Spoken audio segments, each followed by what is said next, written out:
শীতের দিনে বাসি ভাত অনেক সময় থেকে যায়। আমরা কি করি, পরের দিনে যখন গরম ভাত হয় তখন অনেক সময় গরম ভাতের সঙ্গে তুলে দিয়ে মিশিয়ে খেয়ে ফেলি। কিন্তু সব সময় আর ভালো লাগে না। এক একদিন মনে হয় যদি একটু ভাতকে অন্য রকমভাবে ভেজে খাওয়া যায়। আমার মতো নিশ্চয়ই তোমরা অনেকেই আছো ভাত ভাজা খেতে খুব ভালোবাসো।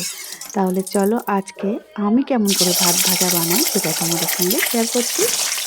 কড়ার মধ্যে তেল দিয়ে দুটো ডিম দিয়ে দিলাম। ডিমটাকে ভালো করে ভেজে ভুজিয়ার মতো ছোট ছোট করে টুকরো করে নিয়েছি। দেখতেই পাচ্ছ, এইভাবে ডিমটা খুব হালকা করে একটু ভেজে নিয়েছি। কড়া করে ভাজার কোনো দরকার নেই। কড়ার মধ্যে আবারও একটু সাদা তেল দিয়েছি, দিয়ে পেঁয়াজ আর ছোট ছোট করে কুচিয়ে রাখা কাঁচা লঙ্কা খুব ভালো করে এবারে ভেজে নিচ্ছি। প্লেটের মধ্যে ডিম ভেজে রেখেছি, দেখতেই পাচ্ছ খুব বেশি কিন্তু আমি ভাজিনি। বিশেষ করে কি বলতো, শীতকালে অনেক রকম সবজি আমাদের ঘরে কম বেশি থেকেই থাকে। এবারে নিজেদের পছন্দ মতো সবজি এর মধ্যে অ্যাড করা যেতেই পারে। আর সবজি খাওয়া তো স্বাস্থ্যের পক্ষে খুবই ভালো। আর তাছাড়া বাচ্চারা তো এমনি সবজি খেতেই চায় না। যদি এইভাবে বানিয়ে দেওয়া যায়, আর যদি বলা হয় রাইস বানানো হয়েছে, এগ রাইস, তাহলে কিন্তু খুব ভালোভাবেই খেয়ে ফেলবে। পেঁয়াজ ভাজা ডিম ভাজার সঙ্গে একসঙ্গেই রেখে দিলাম। তারপর কড়ায় আবারও একটু সাদা তেল দিয়ে দিলাম।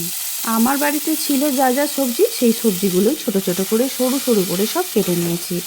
যেমন নিয়েছি গাজর, ফুলকপি, একটা আলু আর কিছু কড়াইশুঁটি ছাড়িয়ে নিয়েছি।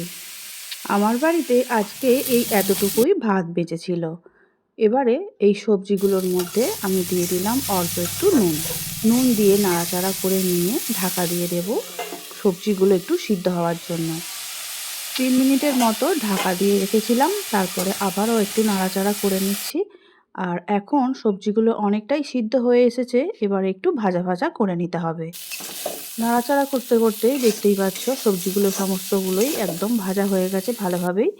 এর বেশি লাল লাল করে ভাজার কোনো দরকার নেই, সিদ্ধ হয়ে গেছে আর কালারটাও চেঞ্জ হয়ে গেছে। এবারে একটা প্লেটের মধ্যে তুলে নিচ্ছি।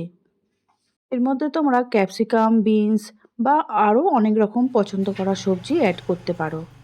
আবারও কড়ার মধ্যে একটু সাদা তেল দিলাম, দুটো শুকনো লঙ্কা ফোড়ন দিলাম, আর অল্প করে একটু গোটা গরম মশলা হাফ চামচের মতো জিরে দিলাম। দিয়ে একটু নাড়াচাড়া করে নিচ্ছি। আর গন্ধটা যখনই সুন্দর বেরোবে ঠিক তখনই যে বোলের মধ্যে ভাত ছিল, ভাতটা পুরোটাই দিয়ে দিচ্ছি। এবারে হালকা করে নাড়াচাড়া করে তেলের সঙ্গে মিশিয়ে নিতে হবে, মানে ভাতটাকে একটু ভেজেও নিতে হবে, না হলে কিন্তু খেতে ভালো লাগবে না। সবজিগুলো প্রথমেই দিয়ে দিলে ভাতটা খুব একটা ভালো করে তো ভাজা হবে না। সেই জন্য যেহেতু আমাদের সবজি ভাজাই আছে, সেই জন্য ভাতটাকেও 2 থেকে 3 মিনিট একটু নাড়াচাড়া করে ভেজে নিতে হবে। তারপরে যে ভেজে রাখা সবজিগুলো ছিল সেগুলো সব দিয়ে দিলাম। তারপর সবজিগুলো ভাতের সঙ্গে খুব ভালো করে মিশিয়ে নিতে হবে। সমস্ত সবজি ভাতের সঙ্গে তো মেশানো হয়ে গেল, তারপর ভেজে রাখা ডিম আর পেঁয়াজ ভাজা সেগুলোও দিয়ে দিলাম। আর দিচ্ছি 4-5টা কাঁচা লঙ্কা একটু মাঝখান থেকে কেটে।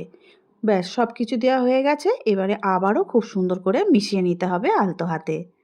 মেশানোও হচ্ছে, আবারও কিন্তু একবার করে সব কিছু ভেজে নেওয়াও হয়ে যাচ্ছে। এবারে দিয়ে দেব আবারও একটু নুন। সবজিগুলো ভাজার সময় অল্প একটু নুন দিয়েছিলাম, সে কথা খেয়াল রেখেই এখন আবার নুনটা দিয়ে দিতে হবে। কারণ এখন কিন্তু অনেকটাই ভাত আছে, আর ওদিকে পেঁয়াজ আর ডিম যে ভাজা হয়েছিল তখন কিন্তু ডিম দেওয়া ছিল না। সেই জন্য এখন একটু ভালো করে চেক করে নিয়েই নুনটা দিতে হবে। তারপরে দিয়ে দিলাম 1 চামচের মতো একটু চিনি। চিনিটা একটু দিলাম কারণ একটু মিষ্টি মিষ্টি খেতে খুব ভালোই লাগবে, আর রাইস এমনি মিষ্টিই ভালো লাগে। এবারে সবশেষে কী দিচ্ছি, একটু গোলমরিচের গুঁড়ো। গোলমরিচের গুঁড়ো দেওয়ার সঙ্গে সঙ্গে ফ্লেভারটা এত দারুণ হয়ে যায় কি বলবো। যখনই নাড়াচাড়া করবে বুঝতেই পারবে গোলমরিচ দেওয়ার সঙ্গে সঙ্গে গন্ধটা কিন্তু পুরো পরিবর্তন হয়ে গেছে। এবারে আর কিছুই দেব না, বাকি রইল ঘি। ঘি ছাড়া তো এটা অসম্পূর্ণ হয়ে যাচ্ছিল, সেই জন্য আমি এখানে ঘিটা ব্যবহার করেছি। তোমরা চাইলে বাটার কিংবা নাও কিছু ইউজ করতে পারো। গোলমরিচ দেওয়ার পরে এমনিতেই দারুণ খেতে হয়ে গেছে। ঢাকা দিয়ে 5 মিনিটের জন্য আমি রেখে দিয়েছিলাম। তৈরি হয়ে গেল দারুণ স্বাদের ভাত ভাজা।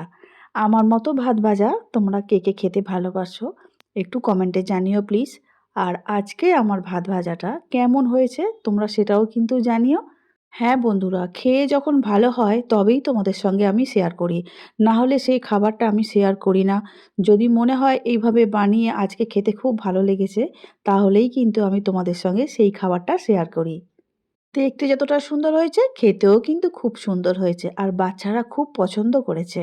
আজ তাহলে আসছি, দেখা হবে অন্যদিন নতুন রেসিপি নিয়ে। সবাই খুব ভালো থাকবে, সুস্থ থাকবে। আমার ভিডিওটি দেখার জন্য অসংখ্য ধন্যবাদ।